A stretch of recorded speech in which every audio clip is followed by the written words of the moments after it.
E lá vamos nós de novo para essa viagem na concordância verbal. Então, continuando, nos outros vídeos nós assistimos e entendemos um pouquinho sobre como a concordância verbal acontece com o sujeito simples. E eu especifiquei como que esse sujeito simples ele pode vir na frase. Ele pode vir como forma de substantivo simples, substantivo coletivo, expressão partitiva, substantivo próprio no plural, como o pronome relativo que e o pronome relativo quem. Agora, nós vamos iniciar o estudo da concordância com o sujeito composto. Então, primeiro, o que a gente precisa entender? Como é e o que é esse sujeito composto? O sujeito composto, ele é composto por dois núcleos. Como assim dois núcleos? Núcleo é a parte mais importante da classificação do sujeito.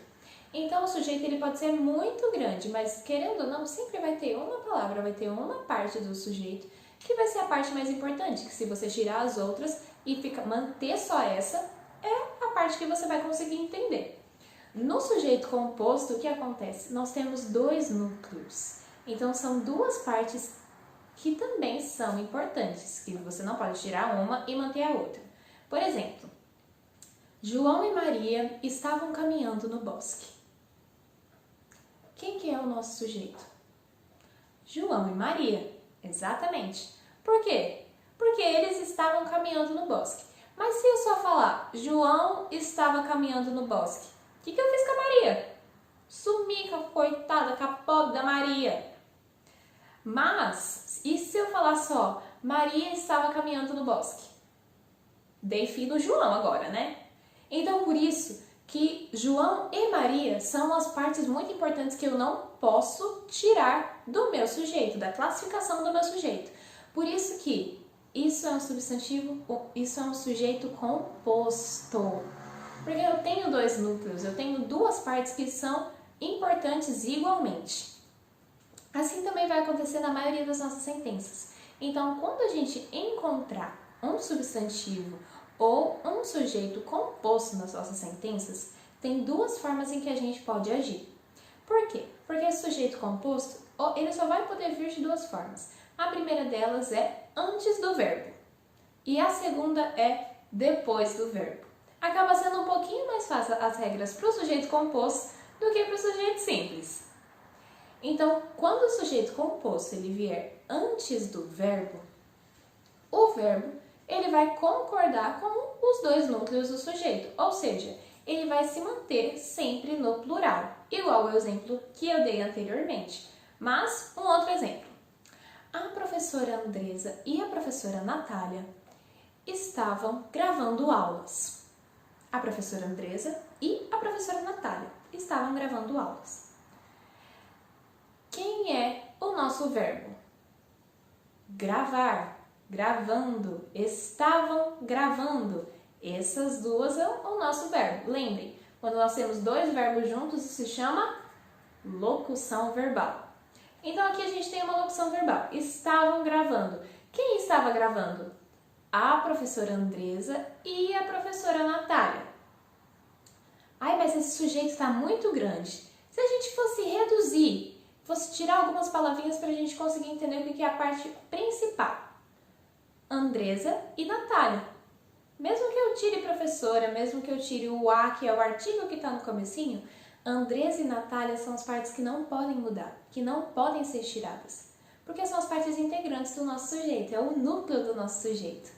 E pelo fato de serem duas, é que o nosso verbo ele está no plural. Ok? Então, sempre que o sujeito composto ele vier antes do verbo, ele anteceder o nosso verbo, esse nosso verbo vai permanecer no plural porque ele vai concordar com esse nosso sujeito composto. Mas, quando esse sujeito ele aparecer depois do verbo, aí já tem duas coisinhas que você pode fazer. A primeira delas, você pode concordar o seu verbo com o sujeito que for mais próximo. Como assim? Gente, essa pessoa tá ficando louca. Não tô entendendo isso aqui, hein? Vou explicar. Querendo ou não, a frase, a sentença, sempre vai ter uma palavra que vai estar mais próxima da outra, que vai estar mais perto da outra. Quando nós temos o nosso sujeito que ele está depois do verbo, a gente pode concordar esse nosso verbo com o sujeito que for mais próximo. Por exemplo, estava gravando aulas a professora Andresa e a Natália. Por que eu usei a mesma sentença, mas eu inverti e o meu verbo ficou no singular? Porque eu estou falando que a professora Andresa estava gravando aulas, mas ela estava com a professora Natália. Só que eu optei por concordar o meu verbo com o sujeito que está mais próximo, que é a professora Andresa. Ok? Mas a segunda coisa que você pode fazer é manter o seu verbo no plural, porque ele também vai continuar como um sujeito composto, ele vai continuar sendo no plural. Então, você pode optar por deixar no plural, usando essa mesma sentença.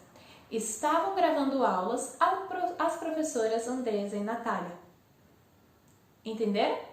Então, quando ele vier depois do verbo, fica a sua escolha. Você escolhe ou concordá-lo com o sujeito que estiver mais próximo, com a palavrinha que estiver mais próxima, ou você pode concordar com o sujeito composto como um todo, com os dois núcleos do sujeito e mantendo no plural, então o seu verbinho vai ficar no plural.